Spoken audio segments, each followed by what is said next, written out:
Go. Hello ladies and gentlemen, I am Vani Sushrutha, anchor for the session 13.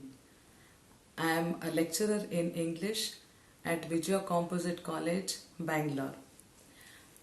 A warm welcome to all of you to this 19th annual and 5th International Science Fiction online conference. I would like to introduce the Chairperson, Dr.Srinarahari, Secretary General of Indian Association for Science Fiction Studies, Bangalore. He is the Vice President of Asian Science Fiction Association. He was a distinguished guest at Asia Pacific Science Fiction Convention.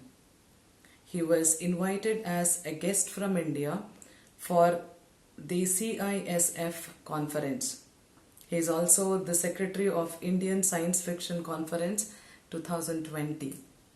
Presently, Dr. Srinarahari is the Principal of Animaster College, Hebbal, Bangalore. He is a retired principal from government colleges across Karnataka with 47 years of experience. He has a PhD on Isaac Asimov, organized 18 science fiction conferences till date, conducted science fiction writing workshops for all ages and levels. As a writer, a critic, a columnist, and a person who reports to Locus from India, Dr. Srinarahari is a true multifaceted personality. I extend a warm welcome to you, sir. I would like to introduce Ms. Apurva Renuka Das Deshmukh, Assistant Professor in English at Veer Vajekar College, Pune in Navi Mumbai, Maharashtra. She will present a paper on What is Humanity, a study of early novels based on science fiction and genetic engineering. The second paper presenter is Mrs. Indrani Das Gupta, Assistant Professor, Department of English, Maharaja Agrasen College, University of Delhi. She will present a paper on Stimulated World of Trauma, Encountering Violence in Tarun K. Sain's short story, A Visit to Partition World. The next paper presenters are Dr. Mayanglambam Sharda Devi and Dr. Arambam Sophia. Dr. Sharda Devi is an assistant professor and head of economics department. She is a former principal, Kakchung Kunau College, Manipur. She is a recognized PhD guide from Manipur University. Dr. Sophia is a senior assistant professor, Department of Economics, Manipur University. She is also a recognized PhD guide from Manipur University. Both of them are presenting a paper titled Science Fiction and Scope for Future Technology. The next paper is presented by Sri Nagaraja ND, a retired principal and a research scholar in Sanskrit from Tarikere. He has done his Masters in English, History and Sanskrit and MED and PGDTE. Sri Nagaraja has an experience of 11 years in school, 21 years in college, 6 years as principal. He is a resource person in English, History and Administrative Kannada. Today, he is presenting a paper titled Fictions of Literature and Languages. The next paper will be presented by Ms. Sheena Lama, a master degree holder in English from Jawaharlal Nehru University, Delhi. Her MPhil research explores the notion of authorization in science fiction. Currently, she is working on her PhD proposal for upcoming research work. Today, she is presenting a paper titled The Mutant Metaphor: smashing stereotypes or surrendering to standards. The next paper will be presented by Shri Vishnu Prasad TR, Research Scholar, Department of English, St. Thomas College, Thrissur. Today he will present a paper on Dystopian City, an exploration of the futuristic Chicago in Divergent Trilogy. I extend a cordial welcome to all the speakers and paper presenters. Thank you.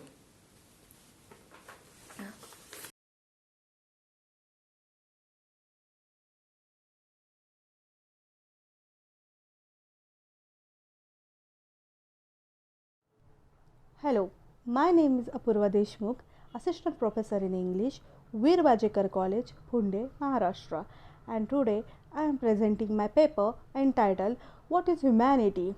A study of early novels based on the science fiction and genetic engineering. Humans have been evolving themselves from the beginning. Evolution is a natural process and it still continues. With the help of science, this process gets faster. By changing DNA or use genetic engineering, humans want to be a perfect, be like a god. The aim of the study is explore this question of humanity by using the reference of science fiction novels. I am using two novels, Stevenson's Dr. Jekyll and Mr. Hyde and H.G. Wells' The Island of Dr. Moreau, dealing with the same problem. Dr. Jekyll transferred himself in the creature by using medicines, and Dr. Moreau experiments created animal which we call beast folk, like a people and his Iceland.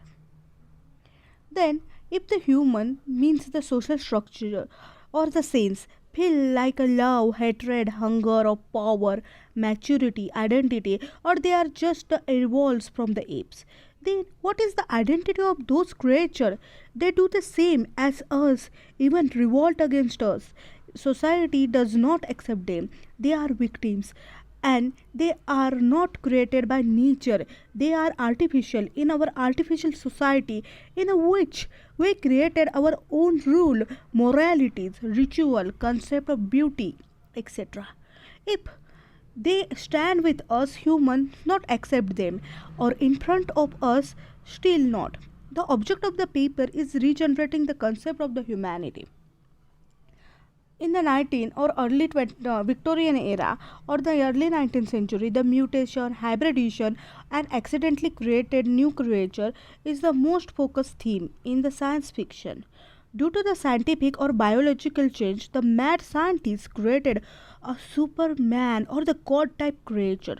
But sometimes this experiment goes beyond what the scientists planned, and the created also found their own identity.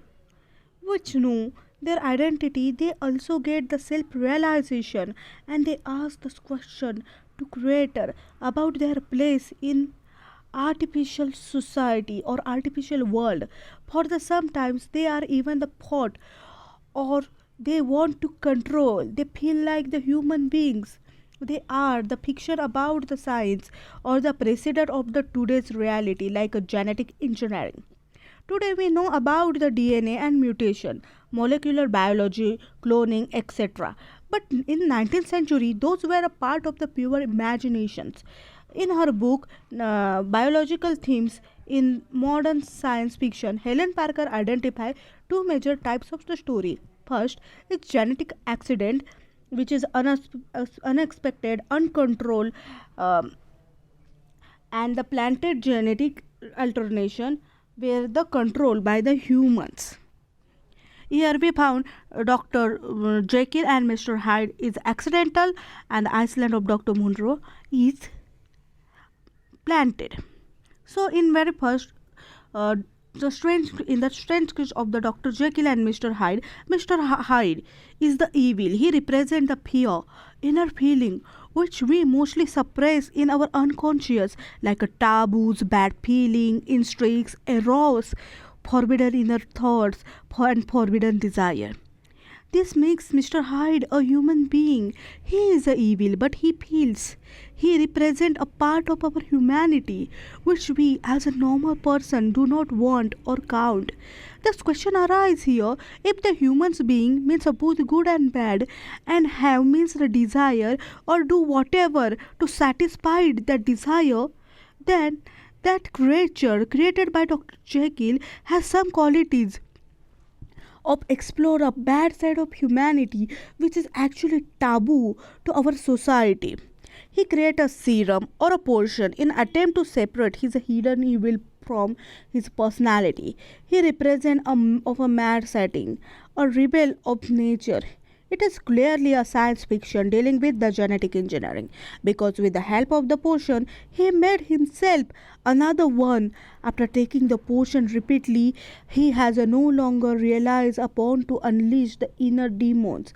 His alter ego, that is, Mr. Hyde, grows so strong that Jekyll became a reliant upon the potion.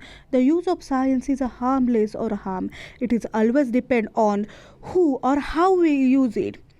The same theme is here. Dr. Jekyll used his potion to change himself into the another personality. The example also give us the insight of by using the genetic changes we created something which nature does not allow. For the artificial thing, Dr. Jekyll also paid the price of this. If then who is the guilty? Dr. Jekyll for his harshly use of science, or Mr. Hyde for his nature. Genetic engineering, mutation, hybridity make sometimes greater or a godlike creature, but sometimes just a monsters, a demon. Even these monsters found their identity in our society, but the society does not accept them. There are the clash overcomes and became the war between them, just like a Mary Shelley's Frankenstein. With the war, I am talking about The Iceland of Dr. Monroe. It's a science fiction novel written by H.G. Wells. The text of the novel is the narration of Edward Pendrick, who is had the scientific education and who also found in a shipwreck. The Iceland. The Iceland is the home of Dr. Monroe, a mad scientist who created human-like hybrid beings for animals via vivisection. These novels was early science fiction about the hybridity and the mutations. The novels deal with the number of philosophical themes, including the pain and cruelty, moral responsibilities, human identity, human interference with nature. Well said, an exercise of youthful blasphemy. On this island, Pendrick's encounter with the mutants, a group of people who seems human but have unmistakable resemblance of the swine. They are the monsters. They are the hybrid animals and mean. He meets the ape-like man who takes him to the colony, and similarly half human, half animal, half creatures, and so on. Here I am going to tell you about the laws. They frequently, those priests are frequently asked the question, are we not mean? And here there are the fine various things which they are the nature. The beast folks that shows the clearly nature, their nature. They're trying to be civilized. They rebel against Dr. Monroe. Pendrick thinks they were the human, but Monroe said they were just animal. He made them into with the use of scientific experiments. Even he told him about the animalistic behavior and pain.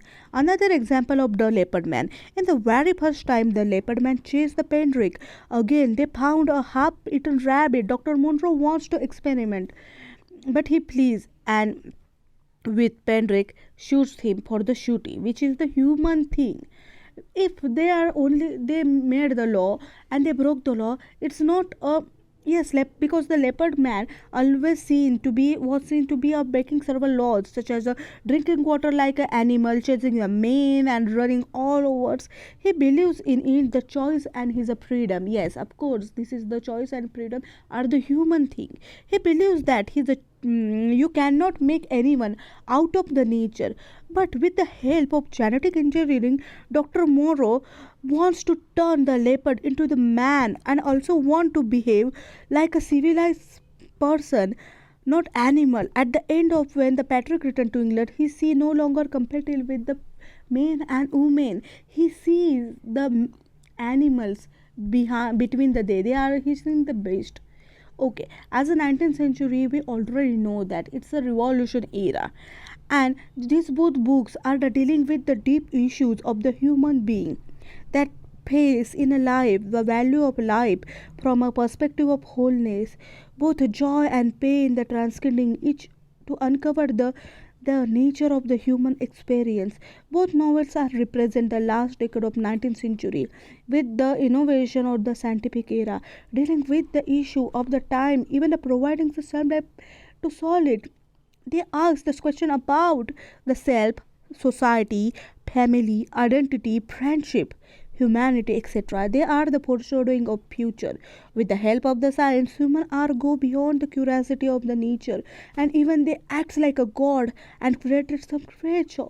But the human must be understood what is the human and what is the human.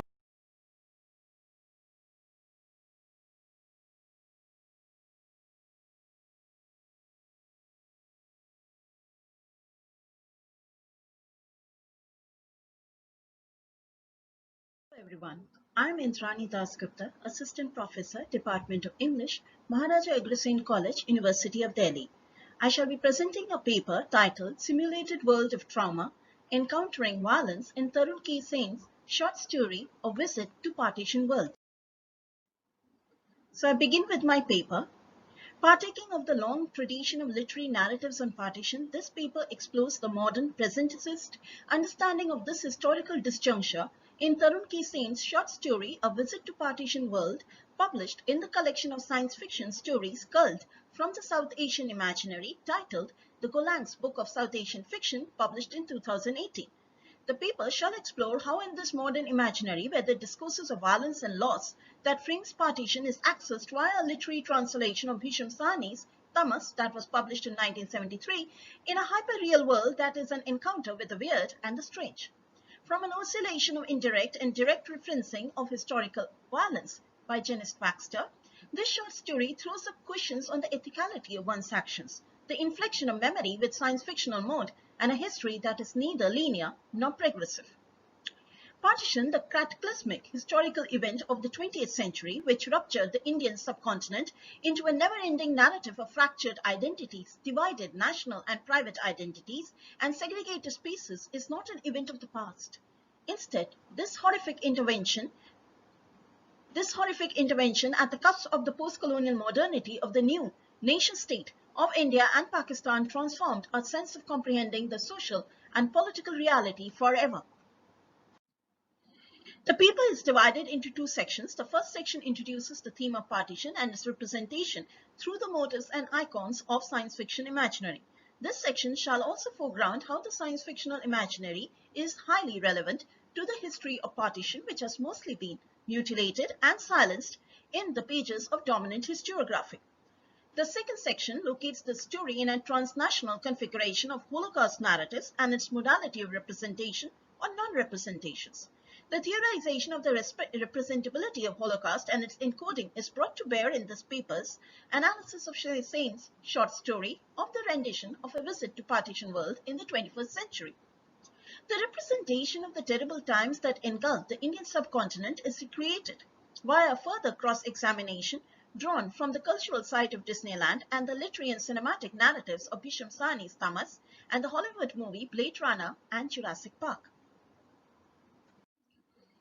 I will now begin with the first section of my paper, which is titled Partition, Representation of the Other in Science Fiction Texts. Nehru's famous Tries with Destiny speech on 15th August 1947 that inaugurated the dawn of the Indian nation-state and marked off freedom from colonial rule was simultaneously intertwined with the narrative of the partition of the Indian subcontinent. This fractured and fragmented independence was marked by innumerable killings, mass displacement, and a sense of an overpowering loss unprecedented in world political history.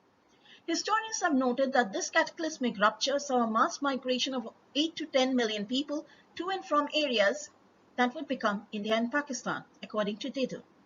Menon posited that this historical rupture saw the violent deaths of an estimated 1 lakh to 5 lakh people, Urvashi Butalia claimed that this historical division was underscored by gendered implications, with over 75,000 women being sexually assaulted.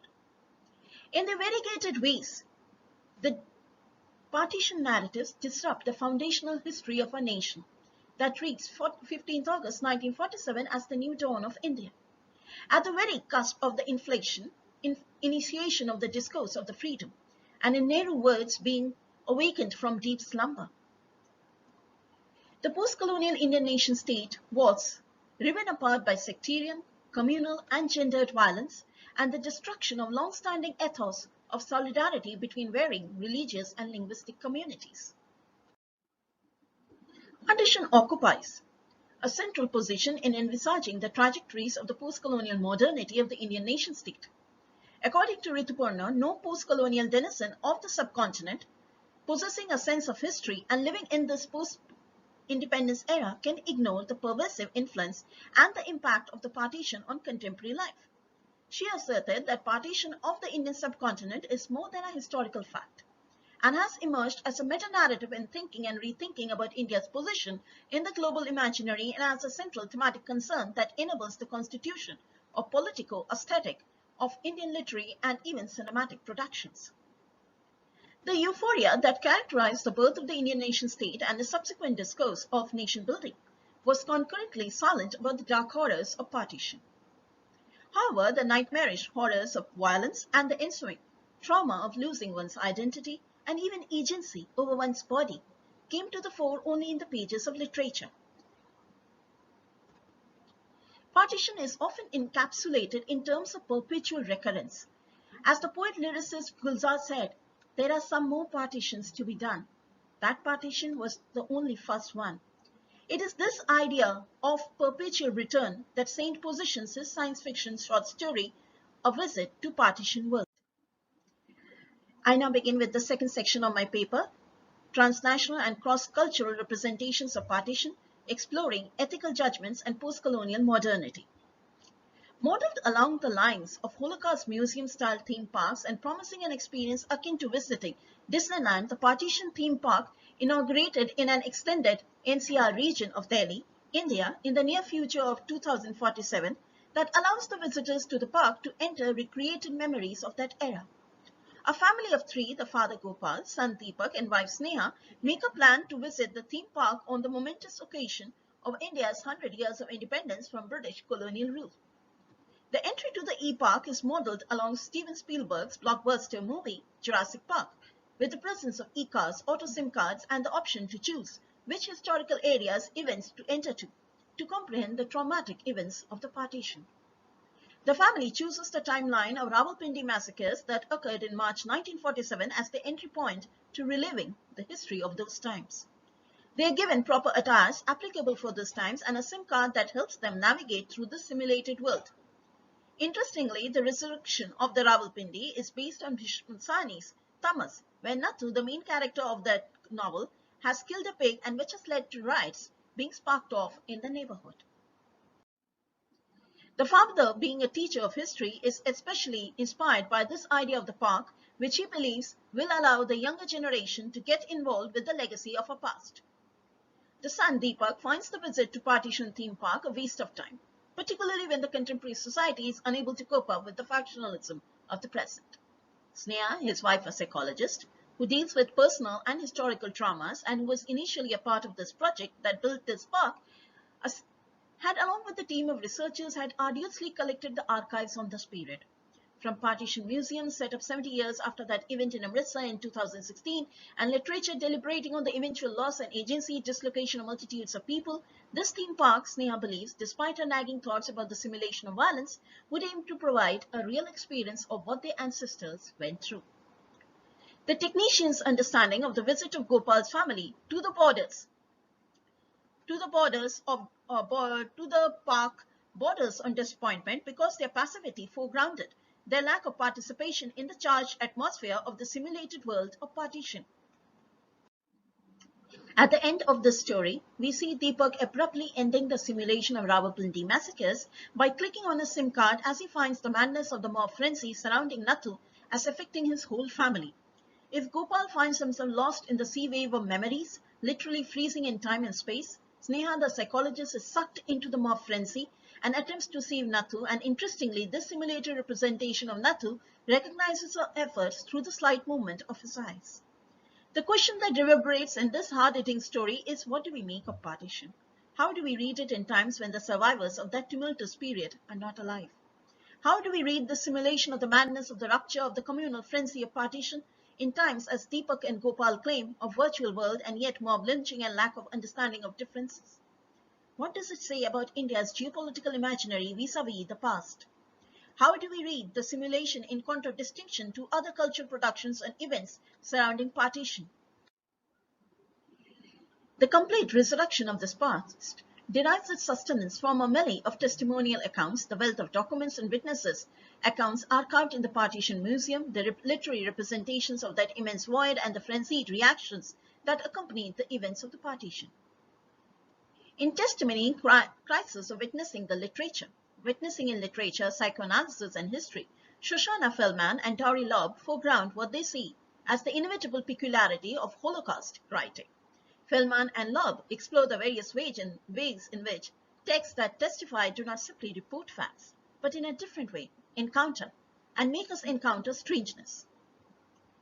In one way or the other, the story that is being analyzed in this paper is not simply about recreating the past or revisiting the past in today's times. It is about making the past real, or making it strangely real.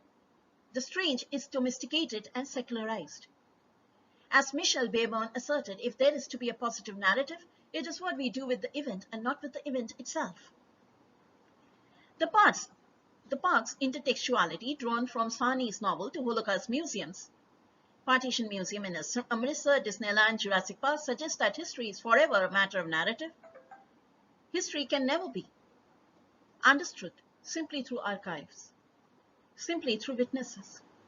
Even those witnesses that bears testimony to the horrors of those times are simply a matter of interpretation of what they felt, what they saw, and what they understood. History is no longer an objective account.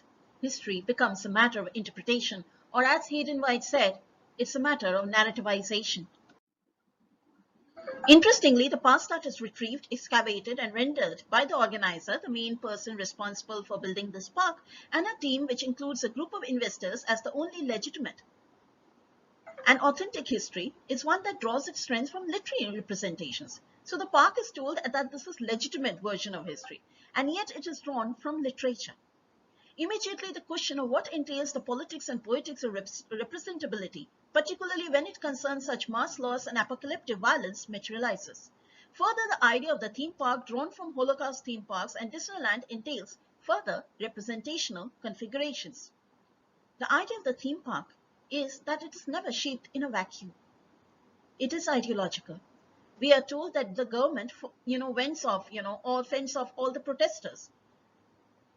They claim it is authentic. They claim it is a legitimate version of history. In fact, we are informed that there is a veritable industry that has proliferated around the events of partition. So is partition a discourse of consumption, and in this case also a fantastical space organized around the vectors of tourism industry?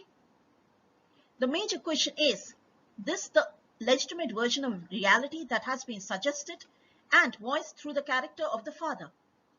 The father believes this experience of immersing in our past through the variegated simulated experience of the theme park shall allow his child to discriminate the fake news and the virtual reality being spawned to aspire for the comprehension of their roots.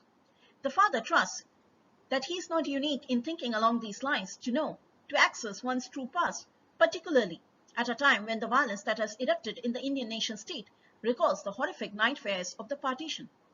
However, the notion of legitimate history suggests annihilation of differences or otherness, a fact that was responsible for these historical ruptures to take place. Can there be a legitimate way to represent the horrors and the silence that surrounds partition? The setting up of the park in adapting the simulated world of Disneyland and drawing upon the horrors of the singular event of the genocide in Western history, is it a means to locate the sufferings of our nation within the global forum? But are these transnational representations able to explain the historically contingent factors that led to the creation of fractured and fragmented lives within the post-colonial space? The idea of the creation of the park along the lines of Disneyland can be regarded as essentially a picnic, of restoring the dark nightmares of our national identity in a frame that makes it palatable. However, Gopal being frozen and Sneha being completely involved in the immersive atmosphere of partition and Deepak losing his courage tells another story. If Disneyland was the site of new ideas, what new ideas this theme park generates? A commercial and cultural force, a place where high-tech innovations where the terrors of the past are rendered as soft adventures? But the alternate space rendered is also what is wrong with our society. How do we read this theme park? Is it a trivialization of a past, a legacy, or is this theme park the positing of an universality? Science fiction has since its origin sought to render an alternative perspective to our socio-political imaginary, at once rational and premised on a scientific temper of objectivity and empirical validity. This genre, categorized by Farah Mendelssohn as a mode, also invariably straddles the world of the fictional.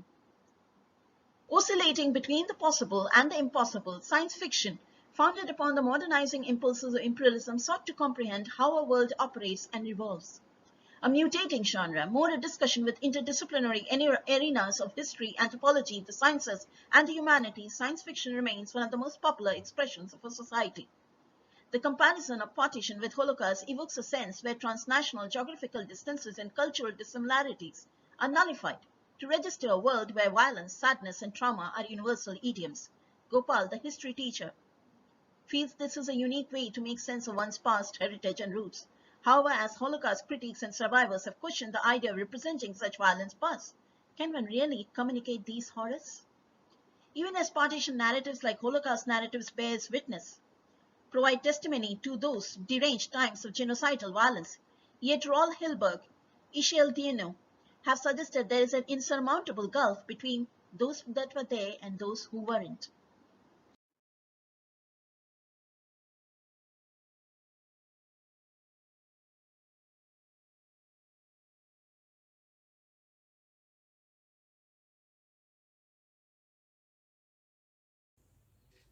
Respected Chairperson of this presentation session, learned participant colleagues, respected organizers of this wonderful webinar conference, I am Mr. Nagaraja Indi, a retired principal of Government PU College in Karnataka. Now I am a research scholar from Sri Durga Center for PG Studies and Research in Sanskrit, Katil, affiliated to Mangalore University. I am highly privileged to be present on this grand virtual platform, efficiently organized by the esteemed Bangalore University in collaboration with the Indian Association of Science Fiction Studies. At the outset, I would like to express my gratitude to the organizers who have provided me this rare opportunity. My topic of presentation is Fictions of Literature and Languages. Man by nature is fond of listening to stories and fables. Their narration, no less than their hearing, attains exquisite pleasure. Besides being meant for pleasure and passing of time, fables, fictions, or novels have been made to serve the moral and instructional purpose. The didactic motive, which is latent in them, has been deliberately and expressly developed, and this has influenced the world literature and languages. The style of this literature is simple and elegant. The novel has its roots in traditional forms of literature: the epic, the lyric, and tragedy. The narrative is a prose interspersed with verses of gnomic character. Fiction has been there in prose or words ever since man began telling stories. Walter Allen points out that fiction written before 1670 in England is in some sense an ancestor of the novel. A brief mention on the elements of fiction that goes into its literary composition happens to be the plot, thought, character, time and place of action, style, and so on. Regarding the types of fiction, the principal varieties are novel, novelette, short story, the picaresque novel, the allegorical, psychological, problem novels, science fiction, so on and so forth. Science fiction has become extremely popular in this century. Describing science fiction as literature is of two types. Those works which are scientifically inaccurate, number one. Those works which are accurate or they can be made in the light of our own present knowledge, number two. Science fiction has its base from the ancient times, related to horror and superhero fiction, and it contains subgenres. It is a genre of speculative fiction that typically deals with imaginative and futuristic concepts, such as advanced science and technology, space exploration, time travel, parallel universe, and extraterrestrial life. It has been called the literature of ideas. Science fiction literature, movies, television, and other medias have become popular and influential over much of the world. Science fiction not only provides entertainment, but also criticizes the present day society to inspire a new sense of wonder.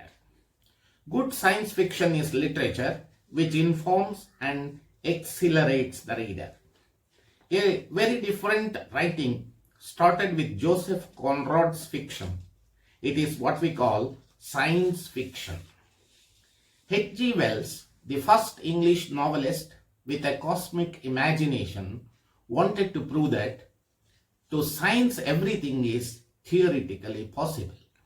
His first interplanetary novel, The War of the Worlds, appeared in 1898. The Time Machine, a prophetic book, in that it speaks of the glorification of scientific discovery. Good writers who use this type of fiction are fine storytellers and technicians. With their imagination and literary power, they make all impossibilities seem probable or even possible. Science fiction works of these writers are more than just amusing fancies. A brief historical survey of fiction literature, to begin with Chaucer, the morning star of Renaissance, a typical poet, formed a language out of a dialect, the first man to use language of the common people. He gave birth to versification and also to other branches of literature. He was the first novelist and dramatist, and he is justly called the father of English literature. Charles Dickens' reputation chiefly lies in his humor, which is broad, humane, creative, fine, and vivacious.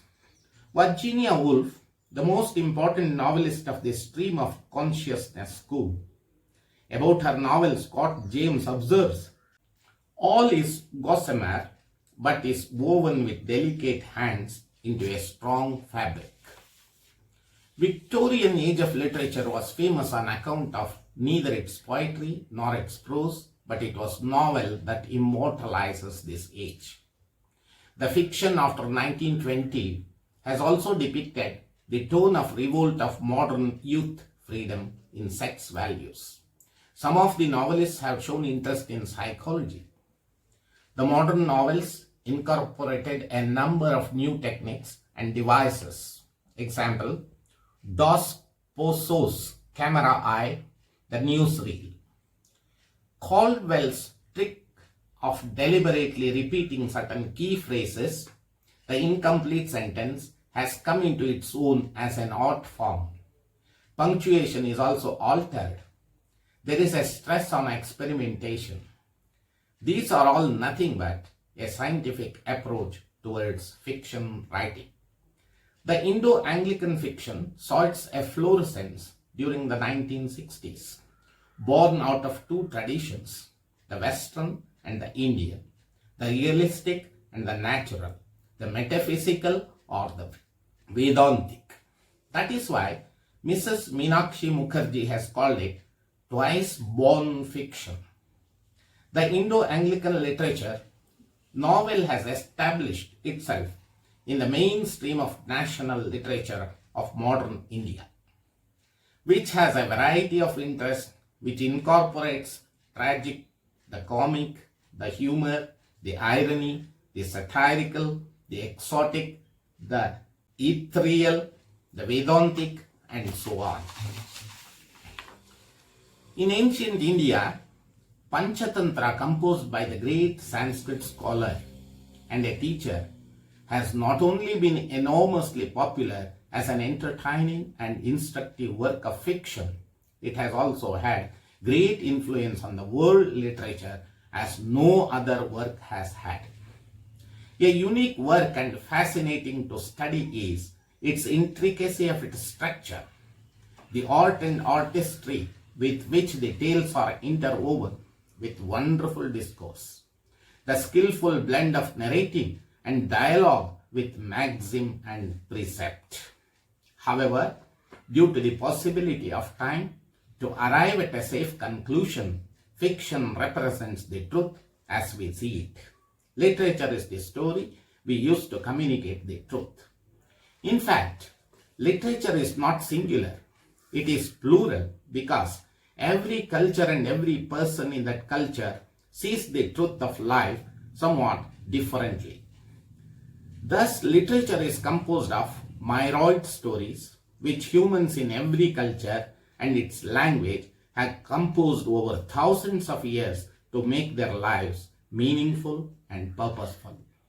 Today, science fiction is most important artistic genre because it shapes the understanding of the public on things like artificial intelligence, biotechnology, etc., which are likely to change our lives and society more than anything else in the world.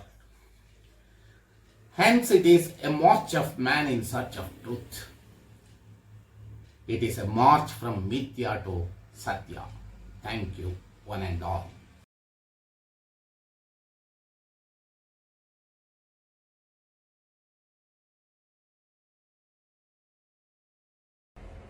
The title of my presentation is The Mutant Metaphor, Smashing Stereotypes or Surrendering to Standards. With the world facing the unprecedented pandemic, every warning issued in and or by science fiction seems to have materialized.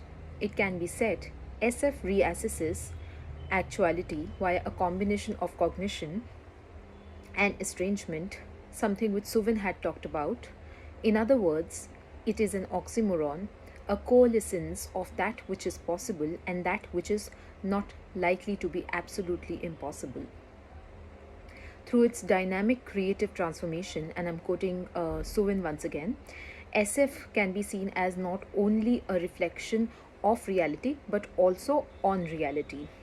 Having said that, creators or writers of SF seek to deliver narratives which revolve around the notion of challenging the established conventions of the society by imagining alternative possibilities. One such attempt is made by the creators of X-Men, which is an SF series based on the comics of the same moniker, where say a sensitive portrayal of the other in the mainstream society is depicted by utilizing the formula of genetic mutation. So for my presentation, I will be talking about how X-Men, if at all, does challenge the presumption about the others in order to investigate SF's potential to imagine alternative possibilities. Before I begin with my presentation, it must be noted that the creators of the series have made implicit commentary on ideologies of intolerance, essentialism, elitism, etc. Hence, the idea of mutants as a metaphor is something which has been widely accepted and discussed. So I will, in the first place, read something which opens one of the installments of the movie that I had just talked about. First, let me just say that, and then perhaps I can talk about it further. So I quote, "Mutants, since the discovery of their existence, they have been regarded with fear, suspicion, often hatred. Across the planet, debate rages: are mutants the next link in the evolutionary chain, or simply a new species of humanity fighting for their share of the world? Either way, it is a historical fact: sharing the world has never been humanity's defining attribute." So the second film of the X-Men series as such begins with this particular dialogue of Charles Xavier. Charles Xavier is the leader par excellence of the X-Men, which is in the movie basically a team of mutants who fight for the rights of mutants and their equal rights in the society which is dominated by humans basically. So the voiceover acts almost like an epigraph. Um, it connects the notion of othering the mutants to the larger theme of addressing intolerance. I'd also like to read something which P. Andrew Miller mentioned in one of his articles, papers, and I quote him. While other comic books of the time were trying to deal with the actual social issues, the X-Men stayed in their world of allegory and metaphor. Uh, yes, a few years back, the authenticity and the credibility of the mutant metaphor began to be, you know, questioned by the scholars of different discipline, as well as amidst the fan culture, for the simple fact that a closer look at the mutant metaphor problematizes the homogeneous nature of X-Men, the team that is I'm talking about right now. Whilst the nomenclature of the metaphor, that is the mutant metaphor, suggests a broader group of mutants, of course, this series, the movie that is, it offers a skewed representation or portrayal of the minorities, and that's very much limited to a representation of the choicest few, breeding tokenism. Yes, it does encompass, that is the mutant metaphor does encompass characters from diverse social framework depicting racial, sexual, regional, class minorities, but intersectionality with mutation is lost amidst the X-Men melting pot, so to say. Such an approach delimits the scope of fair representation of different minorities, and it is the need of the hour to revise it. Um, Now, Stanley, who is one of the co creators of X-Men, he has been quite vocal about naming it so. And I would like to quote something from one of his interviews. And I quote, "I wanted to call it the Mutants. Went to my publisher. He said, 'You cannot call it the Mutants. Nobody knows what a mutant is.' So I realized that they have extra powers, and I was going to call their leader Professor Xavier. So I called it the X-Men, and I told it to the publisher. He said that's okay. And I thought to myself, I will never understand top level thinking. If nobody knows what a mutant is, how will anybody know what an X-Man is?" Now, I unquote him. And the point is that Lee's justification doesn't change the fact that ex women just happen to be a part of so many other say phases of minority, or yeah, different phases of minority, who are brushed away with the X-Men, right? Even after almost 20 years, 2 decades of the release of the first movie, the title of the series continues to be male centric. Despite certain flaws, despite certain flaws, X-Men manages to initiate, the least of all, a discussion or a discourse on the notion of otherization vis-a-vis the mutants, the representation of mutants, making the others central to the plot. Moreover, the narrative is critical of inversion of power praxis, because it only ends up retaining the binaries, that is us versus them versus us. On contrary, by professing equal rights and opportunities for minorities, it aims to subvert the notion of otherization. Now, since we're on the topic of talking about the otherization and the others per se, first of all, let's maybe discuss who the other is. So, in general terms, the other can be understood as someone or something except someone or something that is already central to any discourse. And in particular terms, if we are talking about sci fi, then the other can be understood on two levels, literal and metaphorical. On the former level, the presence of the other can be seen in the form of an alien, zombie, AI, etc. Here, the other suffices anything that does not align with the idea of self, human self per se. Um, Whereas, on a metaphorical level, the presence of the other could be a strategy to comment upon different systems of oppression which tend to otherize minorities. Now, talking about all these ideas and taking from what the audiences had to, sort of say about the series or what the creators had in their mind, Stanley again mentioned in one of his interviews, and I quote him once again: "So many people have told me that they get the symbolism of oppressed minority and how terrible it is that people are intolerant to other people who have differences in some way," unquote. So, by portraying the other as a mutant, or in other words, an evolved species of Homo sapiens, the creators have eluded the risk of dehumanizing what the other represents, that is, the minority. For an excessive divorce from human race could insinuate the dehumanization of the other. So by using the formula of genetic mutation, that's something that they've commented upon. Moreover, a creative interpolation of the others as mutants estranges the audience from their cognitive reality, where they have accepted and internalized different layers of oppression from which expressions such as bigotry and prejudice are born. Such an estrangement allows them to objectively reflect upon the atrocities faced by the others just because they're different from status quo.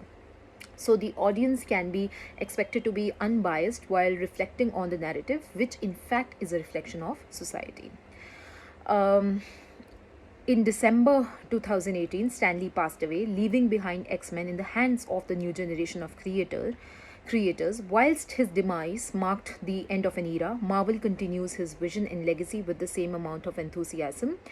Um, and Stanley was someone who was, known for, say, an unapologetic portrayal of not so controversial, conventional heroes, that is, and a sensitive response to a wide variety of controversial topics. Now, since he's no longer alive, the question is whether the followers will continue to believe in his legacy or vision. As far as avid followers like me are concerned, we still are in, hope of looking forward to the X-Men narrative, because they have it in them to sort of go back in the past and revise the entire timeline and plot as they've done in one of the movies. So on that note, till that happens, we're hoping for a better representation of minorities in future with the help of such thought-provoking narratives. And till then, as Lee would say in his own words, Excelsior. Thank you.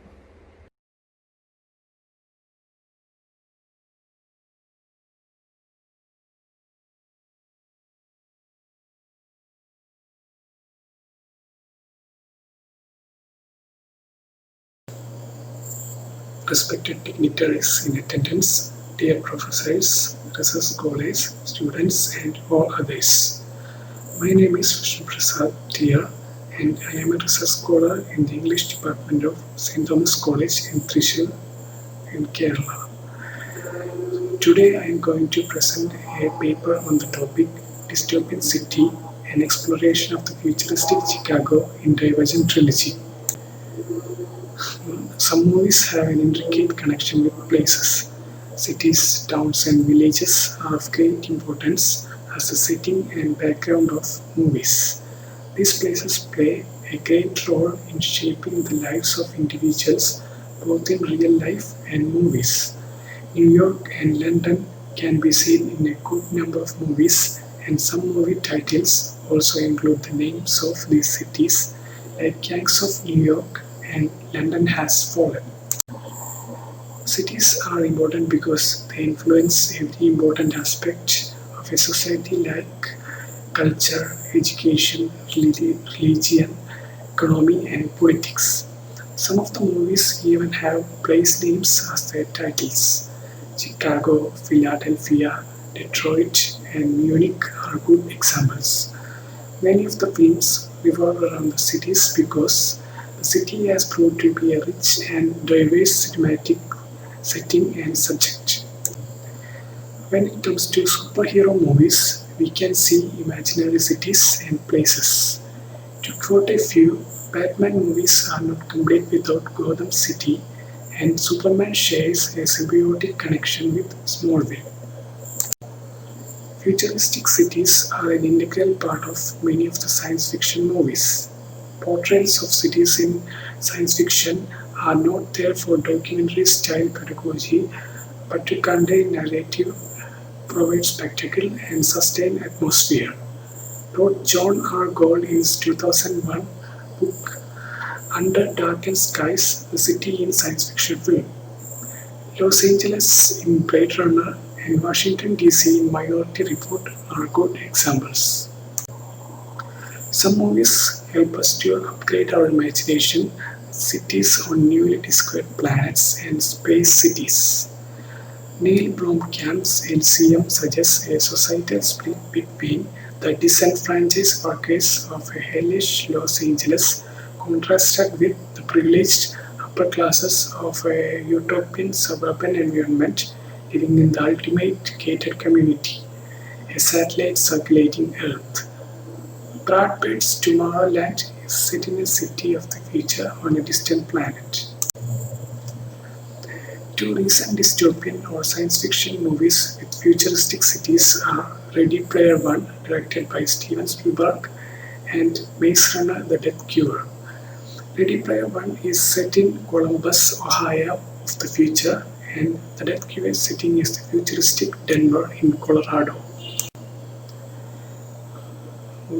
Divergent is a 2014 American dystopian science fiction action film directed by Neil Berger, based on the 2011 novel of the same name by Veronica Roth. The novel and film both have a setting of the dystopian and post-apocalyptic Chicago.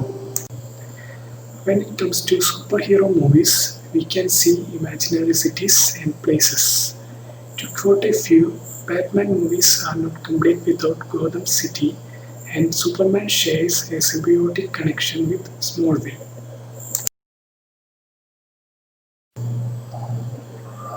Veronica Roth and Divergent. Author of Divergent trilogy, Veronica Roth was raised in Barrington in Illinois. Barrington is part of the Chicago metropolitan area and is located approximately 32 miles or 51 kilometers northwest of Chicago City.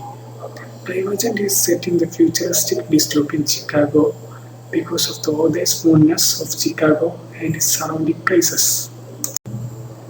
The story of Divergent trilogy takes place in the post-apocalyptic dystopian Chicago of an imagined future.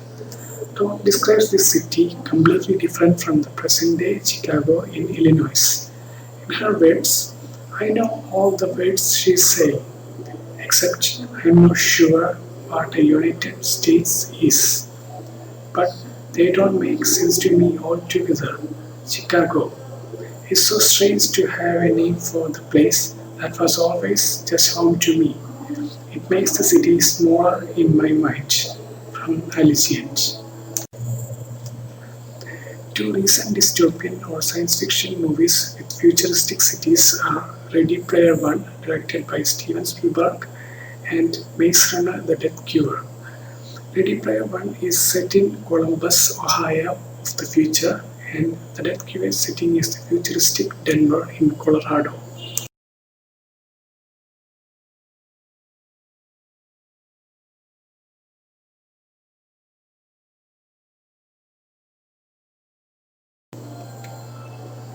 In short, Chicago is one of the most important characters in the series, which plays a good part in shaping the lives of characters.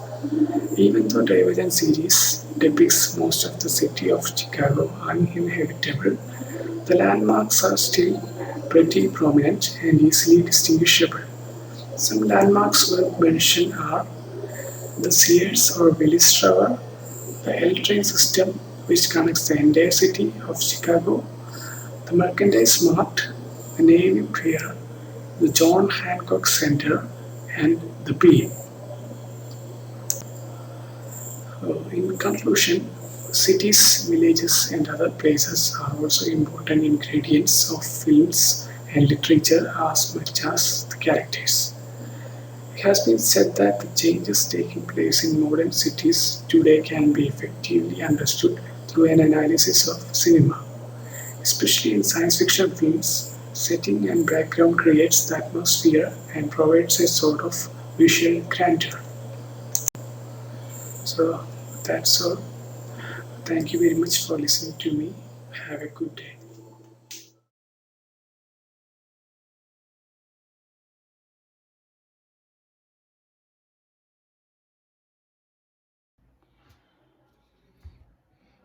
Hello everyone. I'm very happy that it is a fantastic session and it adds something for elevating the level of science fiction in general. First of all, I had to thank Mrs. Vani Sushrutha, who has elaborately told many things which I am skeptic about me. In spite of it, I thank her for her wonderful work of collecting the data with regard to all the participants, and I had to thank full for her. The, the speakers have given different dimensions of science fiction here. Apurva has asked a question, what is humanity? And also, with respect to genetic engineering, she has spoken. And that brings us the difference between human and the creatures. Which are the creatures? Which are machines? And who are human beings? As a matter of fact, it is difficult to do it. However, she has taken the earlier works like Dr. Jekyll and Mr. Hyde by Oral Stevenson and The Island of Morio by H.G. Wells, where the human beings are considered like lizards, like people. Even before, we have had such experiments by Kafka, as well as we had Lilliput's and others by Jonathan Swift also. So that is the primitive age in which we did the transformation of understanding humans. That goes back to the place of Shakespeare himself. Shakespeare has questioned in every play who is a perfect human being. He has elaborately dealt with the weakness and follies of the heroes and how the entire kingdom is lost due to the weakness of the king. And he has explored these are not the right human beings. To be a perfect human being, what we aspire, that is, I had gone through one of the captions in American Studies Research Center and wrote a story also on that. If you find someone without a smile, give one of yours. That probably is the test for human beings, I believe. Okay, the next one that we have come to know with regard to Indrani Das Gupta, and she has felt with many of the ideas of the contemporary things. A visit to post-partition world, and the short story is dealing with the partition of 1947. Even Thomas had dealt with the same object as a serial, as we know. And here, what I feel is this is not exactly what we want in science fiction. If you consider both of them, the first two, we had to concentrate upon the extra the novum. Science fiction must have a novum. And a philosophy in such a thing that we will not speak about the contemporary world and its problems. If you take the contemporary problem to the future worlds and future time, some of the excellent works have revealed how this could be solved. And we think that the contemporary things, we call it as fictions, and it cannot be included as science fiction because it has no background of science at all in this very work. I am very sorry to tell that this is not a science fiction work, and label must be placed rightly for science fiction work. The third one is by a joint effort by Dr. M. Shada Devi and Sophia Madam. The paper is about science fiction and future technology, and I'm very happy that the effort is very much uh, scholastic in its direction. And here, the definition that the DO have given for science fiction, I appreciate like this, that it is said science fiction is fiction based on imagined future, scientific or technological advances. Absolutely right. That's what we want. Why we had no answer earlier, and now they are connecting with this also. What seemed impossible ages ago, that will be possible in the future, and positivism. I appreciate in this respect that hope and optimism are the mantras of science fiction, and hence that is what we need here. And the Nagaraj appreciates the efforts taken by everyone in the past and in his paper of fictions of literature and languages. He is a scholar, multilingual, and also he has shown much of the resourcefulness in presenting this paper. He has actually cautioned us to use a filter for including the works into science fiction. I know that there are several works that we have found that they are not science fiction. How? The first and the foremost thing is the science fiction work must have a science background or speaks about a principle. The second one, it might be a Gedenken experiment also. It must create an ovum, and some of them will adapt to some of the Darwinism. So all these things, if we consider it, and in a fictional form, though it is so, it is based on science. Science means truth, and that should have a bearing on the story that it carries. And we are not speaking, as I told you, about the present generation, present race, religion, sex, gender, and other things. We are concerned more about humanity in the future generations, centuries ahead.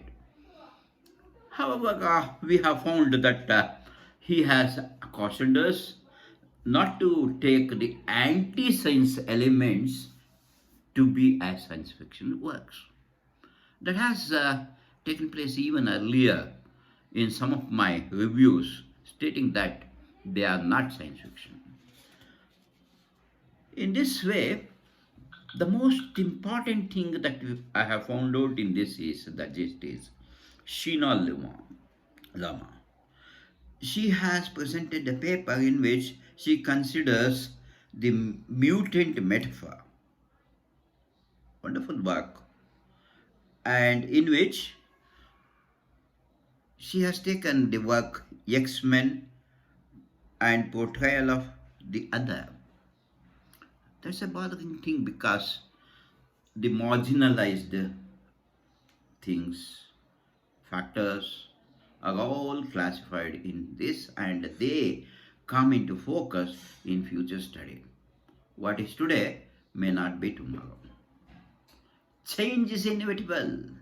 That means to say we have got nowadays a very important thing that women education in India was barred till the half of the century of the 19th century, as we know, up to 1950 or so. Later on, women were allowed to go to schools, colleges, and they occupied. This is not the thing in science fiction, as we know. Even Asimov has written many of these things, like from he starts from Gladia in the Robbie story, and ultimately in Robots and Empire, Gladia Solaria becomes the occupies the highest position, as you can see, even at the age of 233 years. So that is the change that we want. What we discard today may be useful tomorrow. So how we project ourselves and who is intelligent and how intelligence is made as at the administrative level by using other things like economics or politics, that will be beamed there. So X-Men is something very creditable here, and the study combines visual media, science fiction hypothesis, and it connects and studies in the media of literaryism, and it's an excellent feature for English literature, and that's how we learn. The last but not the least is by Vishnu Prasad Tia. His paper is on dystopian city, an exploration of the futuristic change in divergent reality. Wonderful work. Formerly we had Blood Runner, projecting it as Los Angeles. Minority Reports, even it projected the Washington DC. And so cities are very important. They represent the influence of the culture and the direction in which the education must go on. What are the part played by the religion, economics, and politics? These are all the things that we see. Even you can come to know Chengdu is preparing for the next Worldcon in 2023. They have already collected the material of one TB to be projected and their presentation of the city concept in the future. Even in the past, they had projected how Chengdu will be there in 100 years, like that. These aspects were beaming about the cities, the citizens, the life of man. All these things we can trace back to H.G. Wells' The Time Machine.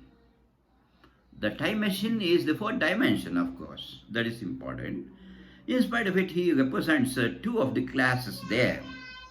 And mainly, we come to know the two classes are, 1 minute.